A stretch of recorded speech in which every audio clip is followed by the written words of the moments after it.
Hello everyone, welcome back to my channel. So this is me, Samriddhi Jangra, welcoming you all on our YouTube channel. So this is going to be the most important video on this channel because in this video I'm going to tell you about how to prepare law for CA Foundation exams and especially for September 2020. First and foremost thing is conceptual clarity. Your concept should be crystal clear. तो आप concept crystal clear कैसे करोगे कि आप लो की जो language है ना, मॉड्यूल की लैंग्वेज, वो एक एक लाइन आपको समझ आ रही हो, आप पढ़ सको। सो उसके लिए डायरेक्टली लो की जो मॉड्यूल है उस पर रीडिंग पे नहीं उतर जाना क्योंकि आपको समझ ही नहीं आएगी। For that you need a teacher, I think amazing teacher, because जब तक आपको लॉ समझ नहीं आएगी ना, you won't be able to crack questions. The first thing is conceptual clarity. तो ये कैसे आएगी? Either you are online student, either you are an offline student, और you are like taking lectures, free lectures from YouTube. I am preparing from physics wala and my teacher is CA Chaitanya Jain and he is the most amazing teacher like I have ever studied from. उन्होंने literally एक एक line को इतना crystal clear किया है कि अभी मैं अगर जाऊँ कोई भी चैप्टर जो मेरा फिनिश हो जाए, let it be the companies act की मैं अभी मॉड्यूल को पढ़ूँ ना, तो I am able to crack the language of module because it's something legal language, legality है उस लैंग्वेज में। तो वो इतनी जल्दी नहीं आएगी, वो आपको टीचर ही समझा पाएगा। तो पहला क्या होता है कंसेप्चुअल क्लैरिटी, वो कैसे भी कर सकते हो। यूट्यूब पे बहुत सारे वन शॉट्स हैं। If you are preparing from YouTube, CJ sir के भी बहुत सारे वन शॉट्स हैं। And cherry on the top, sir ने रिटन प्रैक्टिस भी करवाई हुई है, रिविजन्स भी दिए हुए हैं, टर्बो शॉर्ट्स भी दिए हुए हैं, 3 star sheet a AIR sheets. They are something which is like non negotiable कि उनको तो तुम्हें करके जाना है। उनसे क्वेश्चंस ईजिली फ्रेम होते हैं एंड दैट्स ट्रू। ईजिली वो इतना क्रिस्प होते, क्रिस्प फॉर्मेट में होती है वो 3 स्टार शीट कि मान लो कोई प्रोविजन है किसी भी टॉपिक का, like late it B ultra vires act, तो सर ने स्टार शीट उसकी इतनी छोटी क्रिस्प दिखी हो रखी है और उसमें एक एक कीवर्ड होता है। अगर आप उसको भी अच्छे से कर लोगे ना, दैट्स समथिंग ग्रेट। तो फॉर दैट पहले कंसेप्चुअल क्लैरिटी होती है। फर्स्ट पॉइंट ये है कि आपको अपनी कंसेप्ट्स को स्ट्रॉन्ग करना है ताकि आप मॉड्यूल की जो सेकंड स्टेप है मॉड्यूल की रीडिंग, वो आप अच्छे से कर सको। Point is, this is something which each of us, like including me, are making a mistake that we are not reading module. आपको मॉड्यूल की रीडिंग लेनी है, इट्स मोस्ट इम्पॉर्टेंट थिंग, क्योंकि बिना मॉड्यूल की रीडिंग के you won't be able to know कि क्या क्वेश्चन आ सकते हैं, क्योंकि ICA कोई भी लाइन पूछ के कुछ भी क्वेश्चन दे सकता है। And this is not only for business law, it is for each and every subject की मॉड्यूल। जो भी थ्योरी सब्जेक्ट है उसमें मॉड्यूल की रीडिंग लेनी है, और जो भी प्रैक्टिकल सब्जेक्ट है मॉड्यूल का एक एक क्वेश्चन आपको सॉल्व करना है। सो सेकेंड थिंग इज़ आपको मॉड्यूल को अच्छे से रीड करना। हाँ, ये सेकंड स्टेप होएगा जब आप फर्स्ट स्टेप को अच्छे से फुलफिल करोगे कि हाँ, जब आपको कंसेप्चुअल क्लैरिटी आ जाएगी, आप एक टीचर से, आप किसी भी अपने अच्छे मेंटोर से पढ़ लोगे बिजनेस लॉ को, तो आपके लिए बहुत ईजी हो जाएगा मॉड्यूल को रीड करना। So this is second step and the most important one. Another problem that we all face is कि हाँ, हमने कंसेप्ट भी पढ़ लिए हैं, एवरीथिंग हमने अच्छे से कर भी लिया, एकदम अच्छे से कंसेप्चुअल क्लैरिटी भी हो चुकी है, हर एक एक्ट हमें समझ भी आ गया, हमें प्रोविजंस भी समझ आ गए, हमसे मॉड्यूल की रीडिंग भी बन रही है, बट जब क्वेश्चन आता है we are not able to crack them.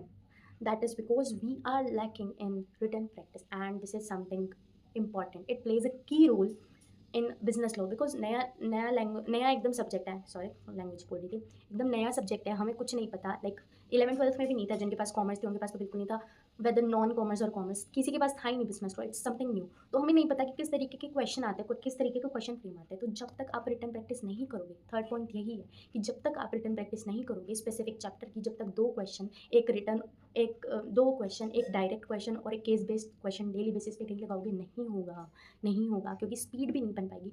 This is a fact कि जो लॉ का पेपर होता है वो लेंदी होता है। अगर आपको मिनिमम 50 मार्क्स चाहिए ना लॉ में, तो आपको 100 मार्क्स का पेपर पूरा कंप्लीट करना पड़ेगा, बिकॉज ICAI लॉ में मार्क्स काटता है।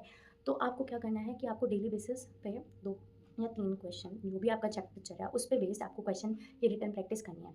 ये आपके ऊपर है कि आप डायरेक्ट क्वेश्चन और केस बेस्ड क्वेश्चन का कैसा रेशियो लेते हो।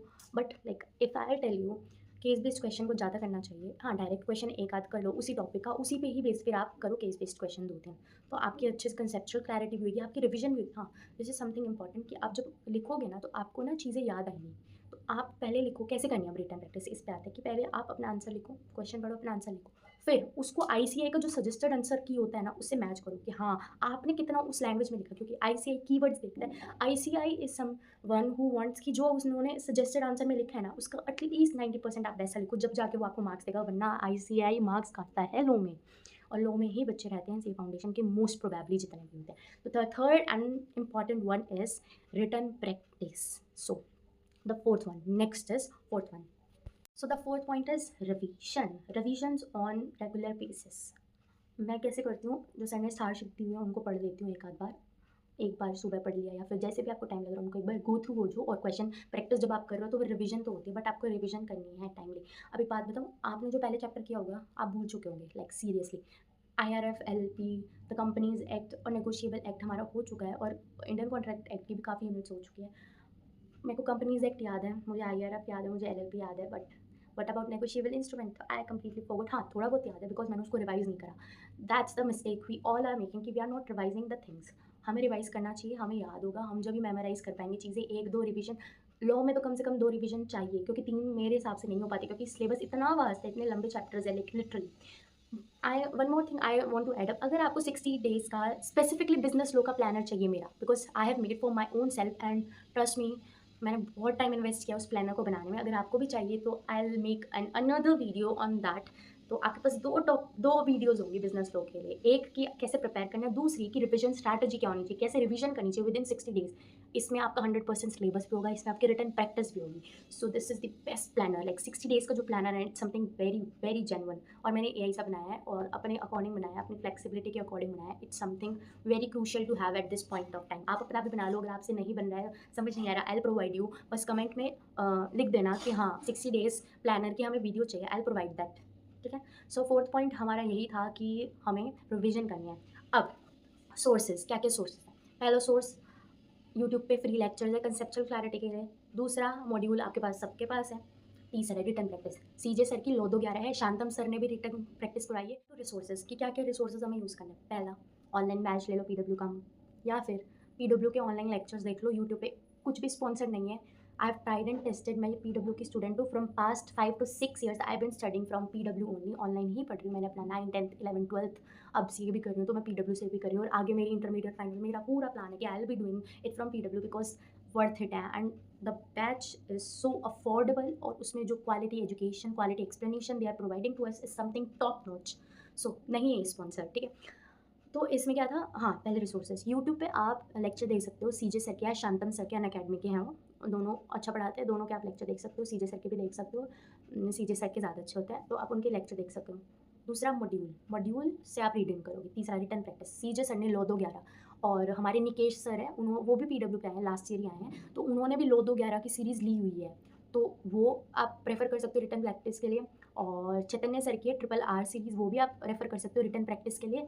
सो ये आपका रिटर्न प्रैक्टिस का होगा। थर्ड, रिवीजन, वो आपको अपने खुद से सेल्फ स्टडी से करनी है, और क्वेश्चन करते ही जाओ। जो भी RTP MTP जो भी बनते हैं ना रिटर्न प्रैक्टिस के लिए, जितने भी RTP MTP आते हैं, जो भी नहीं आते, पुराने आते, प्रीवियस ईयर क्वेश्चन, सब लपेट डालो, सब लिख डालो, तो आपका लो होगा। और आपको कोई रोक नहीं सकता लो में at least, like I am saying at least 55 marks लाने से। तो एटलीस्ट है 55 मार्क्स, अगर आप और मेहनत करोगे तो इट्स 70 80, वी नेवर नो, ठीक है। It's totally upon your hard work.